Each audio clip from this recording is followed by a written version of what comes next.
Geniuses need to slightly outdraft Team Secret in order to take a win. And I feel like going into this finals, that was the way I was looking at it too. Can PPD essentially outdraft Team Secret in order to provide Evil Geniuses a win? Because I feel like right now, Team Secret are just operating slightly better than EG in game. I'm looking at this draft, and I like the Tinker last pick. It was definitely interesting and probably surprised Team Secret, but still, Team Secret have this nice all-around draft that you're going to see a lot. I mean, very natural pickups through and through. As for Shadow Fiend, you've got a Universe Darkseer, and even the Anti-Mage Arteezy knows this hero, obviously, through and through. Everyone does. And it's going to be a pretty hard counter, potentially, to the Tinker. And the trash talk begins between the teams. You wouldn't expect anything less than Arteezy facing up his former team. There's already a little bit of tit and tat going back and forth between inside the lobby, but it really is father versus son, Fear versus Arteezy in so many different ways. And, well, Zai, maybe not exactly where he wants to be, as he's down here on the bottom lane, being stalked up, and there's your attack from Aoi, just to slow him down with the Orb of Venom, but they won't get in range for Fear to get the Storm Bolt off in time, so there is no real follow-up to this. But let's have a bit of a peek through our lanes. So it will be an off-lane Universe Clockwork, as you said. It couldn't be any more comfortable for him. Arteezy already had a really great performance with his Anti-Mage earlier. He'll be taking that role into the safe lane and being babysat by Kuro, who is that role as Rubik. That puts S4 in towards the mid lane up against Sumail's Tinker. We'll have a roaming Aoi Bounty Hunter, and then capping off the EG lineup, PPD on his ever-so-saving Dazzle, and Fear in his signature role as Sven up against the offlane Zai Darkseer. Puts Puppey onto Keeper of the Light, and S4 is the final hero, and that will be middle lane as the Nevermore, or Shadow Fiend. Sorry, I went too Warcraft. Early on, take a look at what Universe does. He managed to get the perfect positioning in order to get the Cogs block off into this small little area with two different creeps. That's pretty much perfect timing there from Universe. You can't really get much more than that with an off-lane Clockwork on Radiant's side. He does it beautifully, and the lane will push into his favor. Bottom lane, the Stormbolt's going to come in. They're trying to get around him for the heal bomb, and there it is. Zai's in trouble. And first blood spilt by Evil Geniuses. That's what they tried to do previously when he was just walking down the lane. Never underestimate the power or damage of heal. Yeah, and this is something that, while I was mentioning earlier that the Tinker may be countered out by the Anti-Mage, obviously he's a heavy intelligence, high mana pool hero who can be potentially blown up by that Anti-Mage mana void. The Sven could have a very good game this time around. Fear last time was kind of just completely trashed when it came to like laning up against a Viper. That was just a laning phase decision that they decided to basically make him the 3 position, and because of that he didn't manage to have that much of an impact. Universe top lane picked up, thrown back. Arteezy's done all the hard work. Kuro doesn't have an extra level, but with a range attack, that'll be enough. Arteezy blinks forward. Then revenge built by Secret Ball. S4 in middle lane. Laser and rocket build coming in from the Tinker. Honey's gonna have a grin on his face after watching this. And after that, you've got AUI immediately being able to counter the counter that was placed down. Now Team Secret are very exposed in that middle lane, and Puppey may just have to throw down another counter. We're sure enough they're gonna go for it. It's already taken out instantly, using the tangos to eat away that one. But still, S4 feeling that pressure, and now they're going to go in. Another tango eat of the counter ward. Puppey's going to be forced into buying more, but he doesn't have the gold for it. No, he does not. But at least they can control the runes for the moment. As the top one will be taken out by the Rubik, but the double damage goes into a Darkseer. That's not really going to help him much at all. And on the middle lane, S4, it's just a horrendous lane for him when you think about it. You get lasered down. It's a level 2 laser, so your hero blind duration is down to 3.5. But you have this blind, which your max is 4.5 seconds. The Shadow Fiend cannot attack a unit. He has to use his razors. But then Sumail, laser, rockets again, level 2. The damage is there. It's a simple chip, and all it needs is just that little bit of assistance to come in from the Bounty Hunter, and that means Aoi's also leeching out the levels when this happens. Yeah, and with the Tinker rapidly getting ahead in experience over this SF, his nukes are just going to overwhelm SF's HP pool every single time he comes down to lane. Now, the SF still has plenty of opportunities. He's one of the most known mids to be able to make a comeback after a heavy amount of ganks, purely because his farming speed is insane with those 3 different raises available to him. The problem is, he still doesn't have, he needs to get level 3 Shadow Shadow Rays before he's independent of his physical right clicks. Right now, he still needs to actually right click to get CS, and this is where the laser is going to hurt him quite heavily. He does have one upside though, and that's the fact that the Darkseer Zai doesn't have to come off the off lane. If Zai was having a really hard time, he'd probably be looking to take a lot of the stacks. Like Puppy's already worked himself up a triple stack inside the Dire jungle. Oh, hello bottom lane. But Fear can't get to him in time. He did pop the war cry, but it wasn't enough. But yeah, you don't have to actually try and contest, like, fight over your own jungle for the stack. So if S4, if they feel like he needs it, they'll just send him up there to take it. But Owie, he's on the hunt. He'll be watching this very closely. So Puppy's got to be careful as he throws out the Illumina. At least he hits Owie on the way through. Doesn't get a single last hit. So Owie doesn't leech anything, but he does at least ping out the triple stack. And now, in fact, he's going to take out quite a large chunk of experience. But yeah, he was sitting on the tip of it. So he does take the damage. Yeah, if AUI actually wasn't hit by that first Illumina blast, he probably would have gone for the attempted go on the Keeper of Light. Even if he couldn't kill him, he'd actually at least force him back to Fountain. Owie, well, that sentry was down for the Dire side. Kuro's right next to him, but obviously he's got no idea that Owie is standing next to him. And the PPD even rotates him in. So there's 3 heroes now arriving in for EG up against S4. And with the Bounty Hunter potentially being able to start out right next to an ally, they can actually get a double nuke there. The right click, the Shuriken, as well as a Shadow Wave heal. Could be a decent amount of burst damage, but they decide against it. He just heals up AY a little bit, and he will go back to roaming into the Keeper of Light's jungle. Now notice, because of the fact that they're actually rotating the Rubik around quite a bit, and they also have the Keeper of the Light who's focusing more on jungling than anything else, yes, our Darkseer isn't getting much, or is getting a lot of experience in that bottom lane, but so is Universe. Yeah. And the Darkseer with levels we saw, well, sorry, Zai having a great old time, Universe with the clockwork, yeah, they're both 4 and 4. And both of these heroes, like, it's a little bit more essential that the Darkseer finds more levels. And, yep, he's pretty low, but S4, he actually hit the range from that range while the top lane Arteezy trying to survive against the battery assault, unable to do so. So it is a call for a core trade-off.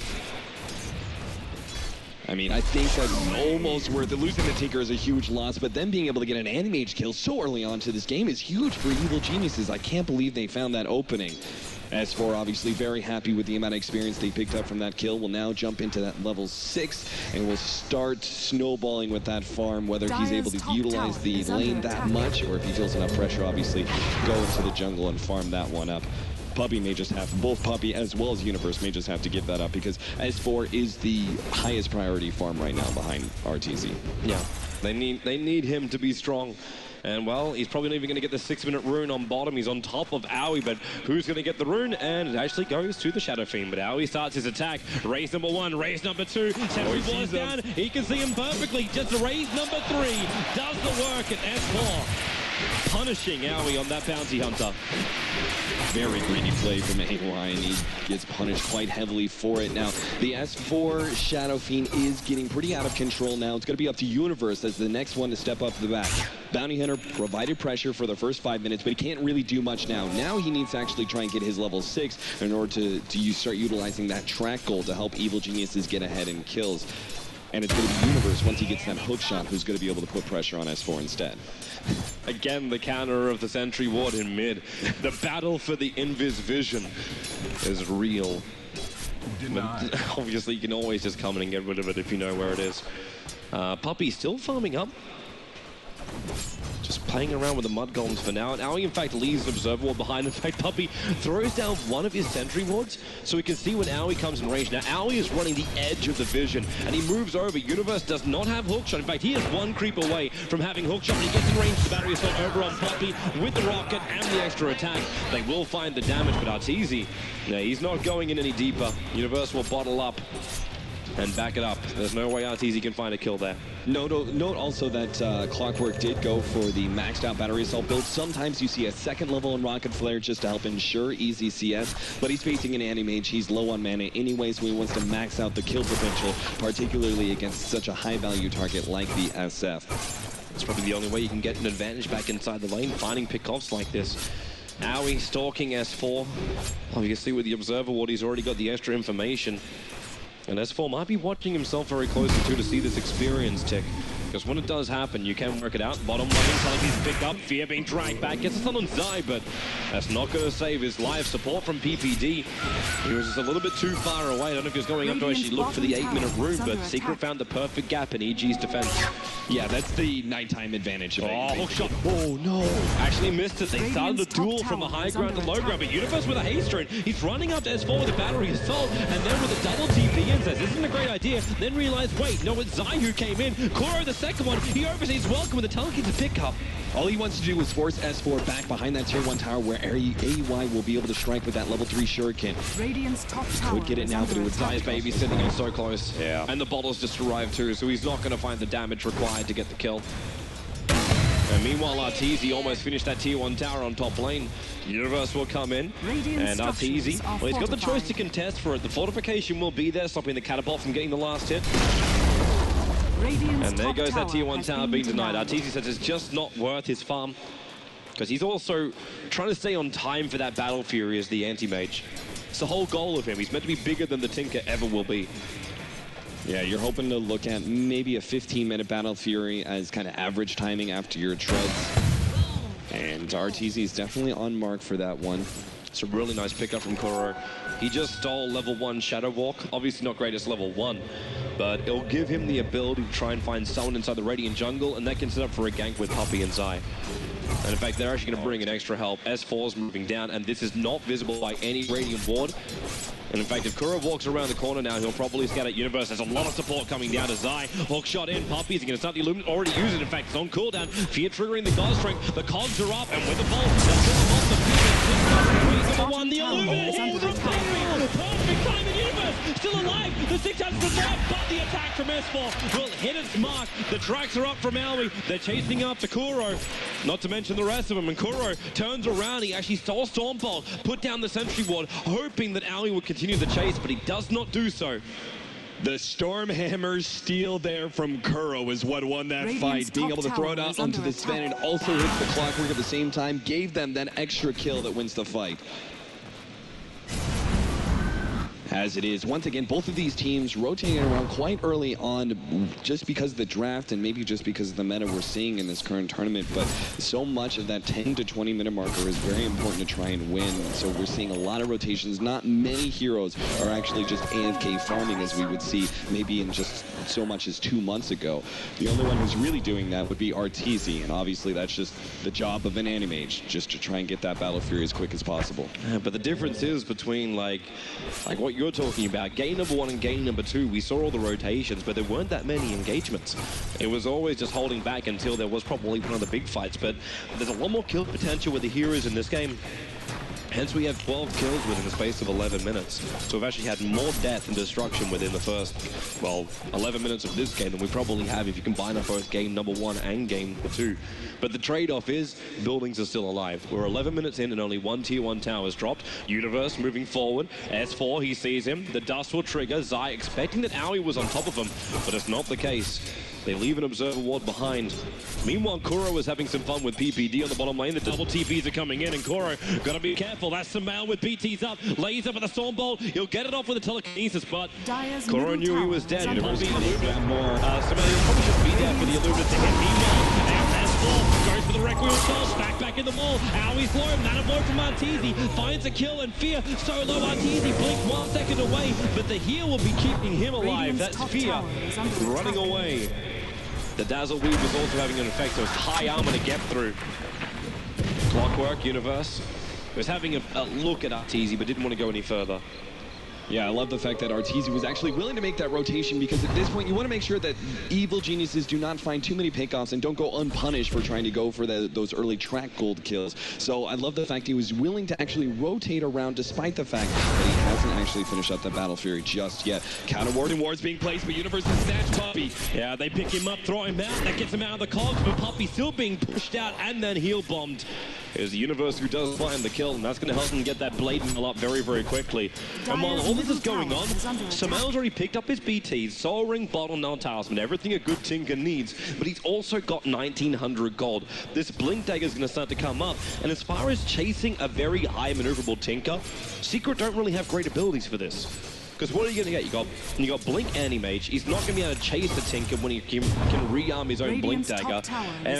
Surges, Illuminates, Blinding Light. Like, there's a couple of things here and there, but nothing really chases over a distance. Yeah, the Blinding Light later on into the game will definitely be a very critical factor. But the same problems when it comes to catching out the Tinker on the side of Team Secret also happens with EG and trying to catch out Arteezy's Anti-Mage, right? They actually do not have that much lockdown. Clockwork isn't particularly strong there. It's namely just the Sven Stormhammer that's your longest duration stun to control that Anti-Mage. So Fear really needs to get ahead in farm, and he's already felt a lot of pressure that has kept his net worth right around the middle of these 10 players.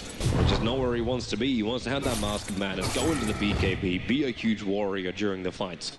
But he's not getting it at the moment. Dire Observer ward down by Kuro. The amount of wards that have been killed off during this game is unbelievable. He de-wards out EG's ward, which is looking on the other side of the tree line, so that understand who is attacking and how many of them are attacking into that tier 1 tower on bot. And they realize, okay, we have no vision. They probably have it themselves. We're not going to find a kill on bot lane. So instead, rotate up. Maybe find a kill on S4, but it's exactly the same time as he moves into his jungle. Everyone goes missing, and Secret just hold defensively. Yeah, I said early on that Fear could have a really good game as the Sven, because I feel like the Sven is a pretty good carry versus both the SF as well as the Anti-Mage. You've got yourself at least a disabled. Oh, they know where he is. S4, they're right on top of him. Now they start with a weave, but already the recall's coming with a hook shot in from Universe. They can't pull him in time. S4 being hogged up, pulled down, and brought down. 36 seconds on the sideline. But the trade-off will be the tier 1 tower on bottom lane. Well, I'd say that if the creep wave could survive through the March of the Machines of Sumail, and maybe even Arteezy. Yep, there's your Blink Dagger up from Sumail. Arteezy in the trees.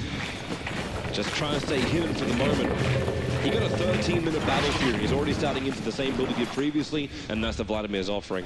Yeah, look what Arteezy is doing. He's using the battle fury, which does have that active now to be able to eat through trees. If he actually finds somehow the Tinker, he can control him and easily take him out. Okay. I was about to say track kill, but Aoi didn't go in with a Shuri toss as well, so Fear didn't have time to get in range for the Storm Bolt. It looks like that's what he was committing to after triggering the war cry. But they still take the tier 1 tower, EG. 9-7. There's not much in this. Under 2,000 gold, as well as experience the difference between the teams. S4 saw the TP down to bottom lane. He's just trying to force it. Take out the creep wave, beat into the tower. But the rocket spam as well, taking damage from the tower, is not a healthy way for S4 to do this push. And in fact, now with the Clockwork rocket coming in, Universe is hook shots out of range. You can't reach anyone from Secret. And the Observe ward's also watching most of the movement from EG. Note that the more popular build of SFs nowadays, which is Mech BKB, is actually being surpassed here from S4 with Eul Scepter. Eul Scepter does a couple of different things for you. First of all, Eul Scepter will help a little bit to deal with the Clockwork Blade Mail that has been picked up. Obviously, Mech and BKB would do that too. I think the most notable factor, though, is going to be picking off the Tinker. This actually allows the SF to potentially solo out this Tinker multiple times. If he gets a Blink Dagger, catches him, Eul's, obviously the Shadow Requiem is going to do most of the damage on Tinker. It pretty much eliminates him right there. That could be a really good way for them to hunt him down. SF on one side, Anti-Mage on the other, and just look for that opening on the Tinker, who you know is going to be split pushing these lanes. I want to watch Puppey too. You talk about Tinker also split pushing. When does this Aghanims arrive? 1,200 goals on Puppey. Do you just try and rush for the Aghanims in this game? Or do you think, okay, I need to go utility items. I need a 4-staff up against someone like a Clockwork? I don't think a 4-staff would be bad for being able to save your allies. I would actually... Wow! Oh. Okay. Oh. That was a little bit off. Misses the hook shot and then gives the hook shot over to Kuro. Yeah, you can't afford to make those kind of errors just because the track hold obviously makes that kill worth so much more. And then on top of that, we're talking about the potential Aghanims or what have you for the Keeper of the Light. Shutting down his farm is not the most paramount thing for Evil Geniuses. Kuro is still tracked up on the back lines, and S4 moves forward.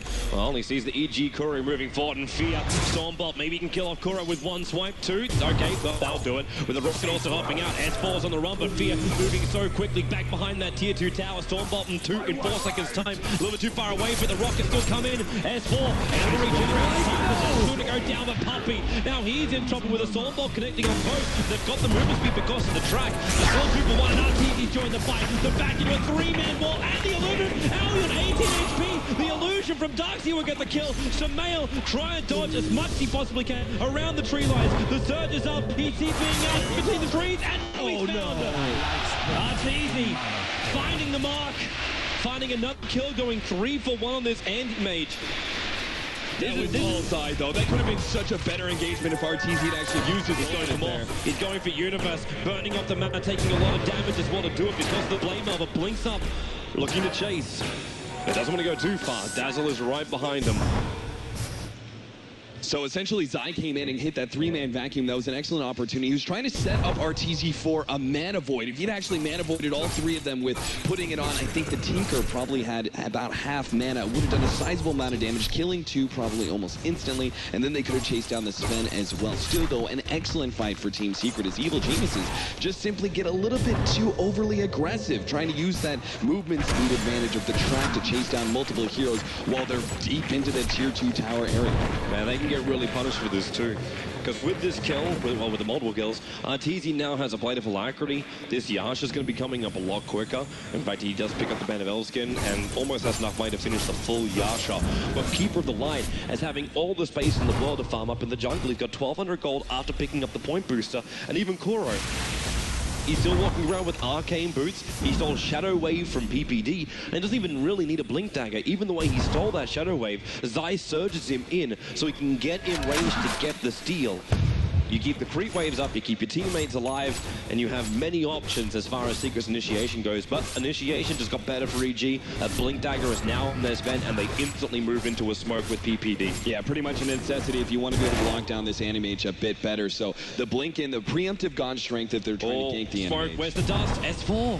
Oh. The smoke broke, he triggers the dust, but Aoi ran up the river. They saw him because the Dire Observer Ward actually saw him redo the Ghost Walk in the river, but they have no detection. Actually, yes, they do. The detection wall from Kuro. Pick him up, throw him down. Kuro will take the kill very quickly. That was the Fade Bolt, the Shadow Wave going to work. That was an amazing Houdini maneuver from AUI, who simply disappeared from those mass nukes from Secret, and now they're going to utilize this position to try and do Roshan, though I don't think this is a play they can make. It's just a bit too risky. They're certainly on into the game. Yeah, with the hook shots and the ability just for March of the Machines to lock you inside the pit, it's too dangerous. So they just back it up, and they don't have to take the risk. Remember, Arteezy is now level 16.5. He is just ripping through this lineup. Well, there's your hook shot going on the middle lane as Universe. He's in there with Zai and Kuro with the heal. That's doing some nice return damage. Talent needs his drag back and Sun into fear. Even Stormbolt being stolen, hitting in to that poor Sven who cannot keep up. And Zai on 93 life, running back in. Maybe he can survive. The track is on him. Okay, he will not survive. Down for the count. The Rockets are also scouting out Poppy, but no hook shot available. Fear triggers the war cry. They want to dive underneath the tier 2 tower. Universe can tank quite a hefty amount. Goes for the Illumine. Any kind of damage he can do. And S4 winding up the Requiem of Souls. Not really in range, but then again with the raids on the Fear. Universe is doing the trees. Fear one attack will get the blinks forward. But Kuro is waiting for him. Gets us on an Aoi and actually steals Shuri Toss. Well, he already threw it. I mean, doesn't have mana for it. So Arteezy can't find any opening. In fact, Aoi kind of hopes that Clockwork can fire a rocket to help him out, but that's from one side of the map to the other. Won't work. End of the engagement. But there it is, still Vlad's Battle Fury, Yasha, soon to be the Manta style picked up from Arteezy. I simply feel like the rest of Evil Geniuses didn't manage to take enough of a lead to be able to shut down this Anti-Mage entirely, so now they have to kind of play for late game. They can get some small skirmishes to win through Arteezy. Universe having a crack at it, battery assault, nice cold pushback. There's still mana though, for a quick blink away, and then TP as well. They're really hoping that Anti-Mage would blink over the river into the hands of AUI, unfortunately. Instead, he blinked into the Roshan pit and TP'd out. Smart play from Arteezy. Well, for now, Arteezy still very happy with his position. Stays alive, doesn't delay the mana style of his.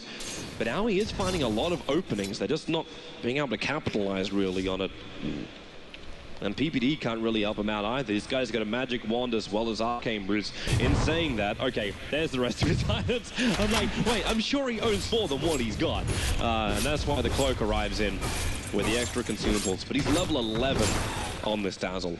You know, I was going to talk about Sumail and his item choices here. Early on, I was going to ask whether he needs to go for a Scythe of Ice here in order to control that Anti-Mage, or can he go for a little bit of burst damage first? It all kind of depends on how far ahead your Tinker is early on. He went for the Dagon, but he's not going to finish it up and try and go for Dagon 5. It's unnecessary. Instead, now I believe he's going back for the Scythe of Ice in order to try and control AM. if he can do it, but at the same time, then he has to jump and instantly get that Hex off before Arteezy was able to work his way into a BKB. Because that might be his, well, it will be his later game kind of approach to have that long duration BKB. Manda for now. In fact, Arteezy's just having a great old time. We've seen this before. He moves all through the Radiant jungle, takes as much of their farm as possible, skips out every single creep that he possibly can. And, well, there's your blink away. Still going to have that missed chance on him. But he's got to pop behind. It's Zai, but then the hook shot in. Can he get the honor back here? As pretty cool. And he blinks himself away. The full discount, and Zai sacrifices himself for the greater Anti-Mage, who gets recalled back out to Puppey.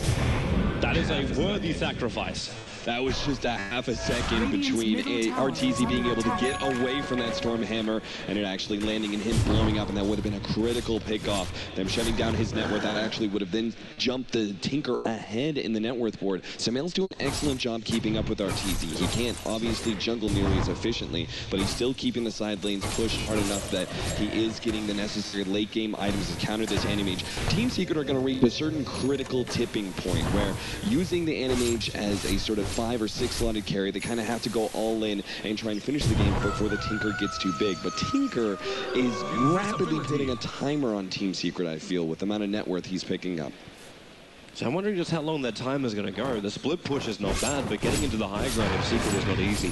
And while Secret have been able to hold on to quite a fair amount of towers, they're finding more pick-off potential. Like S4 blinks himself away from that little bottom secret shot, and they recall in. They want to try and fight this one. Where's your surge? Kuro has it, but he cannot get close enough to find an opening. They put down sentry wards, hoping they find the bounty hunter there.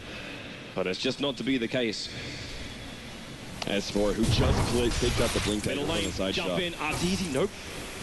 I thought he might have a little bit of control and go for the mana style burn off into the mana void, but Universe is fine. Triggers the Blade Balance, very, very happy with life. Now the utility, the Force Staff available for Universe as well. If you can actually get it, I'm not sure if you've seen it, but there is a certain Force Staff plays you can make against really mobile blinking heroes like the Anti-Mage. Essentially, you hook shot, you try and wrap yourself around to the front side of the Anti-Mage, Cog push him backwards, and then offensively Force Staff him to push him into the Cogs again. He's coming for PPD. The Iron Shell's over on Arteezy. The burn's going to be real, and Dazzle, well, he'll just run himself away to safety. There's more support. Hook shot missed from Universe again. Zai surged up. Anti-Mage is still in the neighborhood, as those mana style illusions, which you'll now trigger, start burning off the mana there of Universe. And again, EG are forced to fall back. There's just 2 heroes moving around while S4 is in the jungle farming, and Puppey is also getting closer and closer towards this Aghanim Theptacoddle. And that's also going to help out during daytime. See if you can find the Tinker while he's in the trees. Fear, you'll scepter up, Puppey, bringing in help, and it's going to be Kuro, and Fear, you're dead. The first real big pickoff of the S4, Blink Dagger and Yule Scepter going into work. And this will allow them to probably take down this Tier 1 tower. Tinker is excellent at being able to defend Tier 1s early on, but with a pickoff like their Sven going down, it just seems unlikely they're going to be able to hold.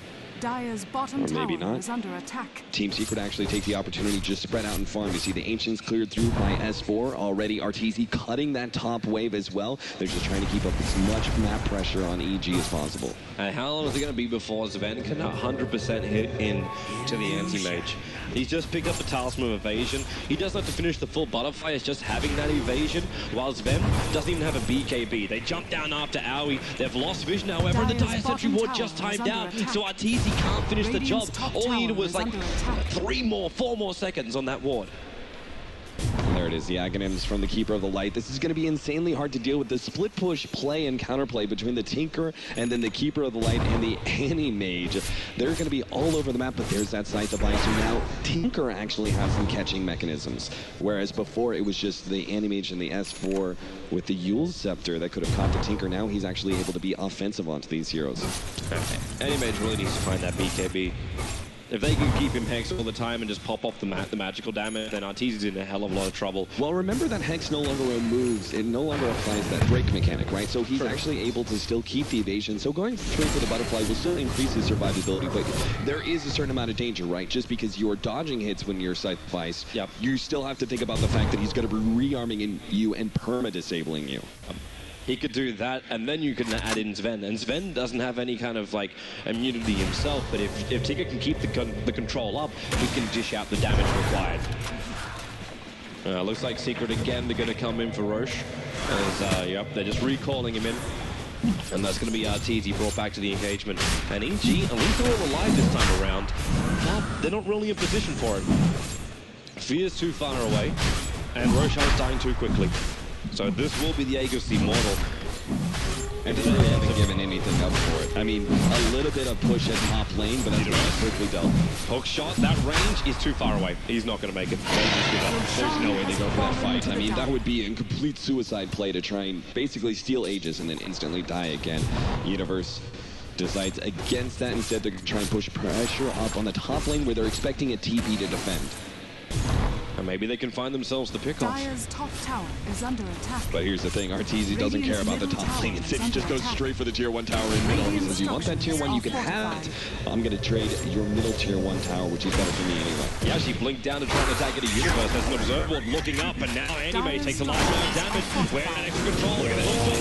The Cogs pushback. Laser, no mana for a Dagon. And Arteezy, Manasar blinks himself away. This is a Crossbell Tinker who gets such an early Dagon in sight, but doesn't have a mana pool to support it.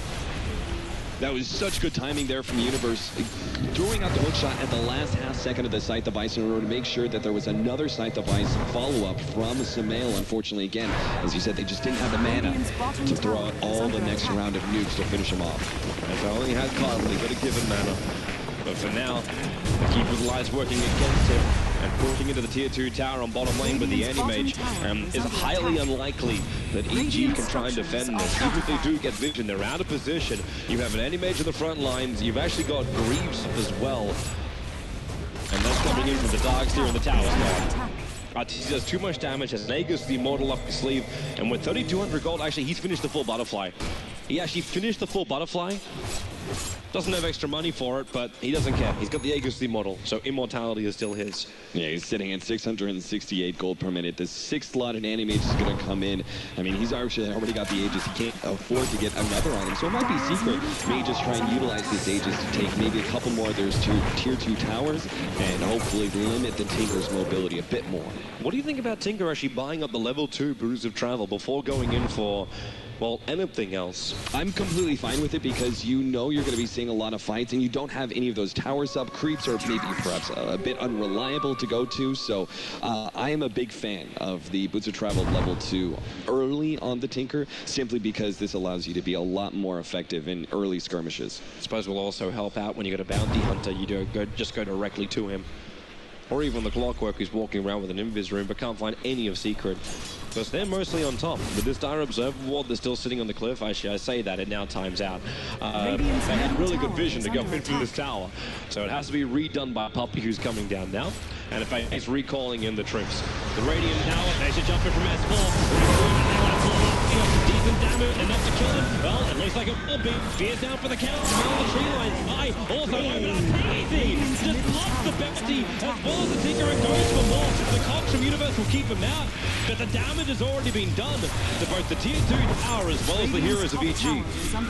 Yeah, later on in the game, the Scythe device constant control against the Anti-Mage is a counter to him in a way, but in this part of the game, Anti-Mage just trumps Tinker every single time. Once he starts throwing out some of that mana, a big mana void will almost instantly kill him. Now the tier 3 tower almost gone. No fortification available for Evil Geniuses. They buy back all of his men. They want to try and hold Universe again with a close push on the Anti-Mage, but he's still also got Aegis Immortal. Kura picking him up in fear! Big jump in with the Stormbolt, trying to back it back up. He'll still end up dying, but for one off, you've actually lost Fear for 70 seconds. Arteezy ran the base, jumped in for the double kill on the Dazzle. They will finish up the melee racks. The only lane they could go to is bottom because this tier 2 tower still survives in the mid, and backdoor regen will protect it. But they're going to push it anyway. They feel so comfortable that they just leave S4 to that top lane to finish off that last ranks. They're even running through the tier 2, which they should take, but trying to make a play here. He jumps in, but Arteezy's already there. S4 moving the front lines once again. Cogs pushing him back. Universe positioning. And the Samael as well as Aoi. 2 on the sideline again. It's a double man. GG! The Voided King and Secret are shoving EG down into it. 2 games to 1, and will EG take the night once again here on the ESL 1 Frankfurt stage. Secret 1 win away from success. Again, Secret just providing that constant pressure. The rotations out from them was beautiful. They set up enough room for Arteezy to start getting ahead, and once he was able to lock onto that Battle Fury, you knew he was going to have an excellent game, and boy, those Mana Voids turned out big. Absolutely well placed. Won 2 fights in a row quite easily, and Secret...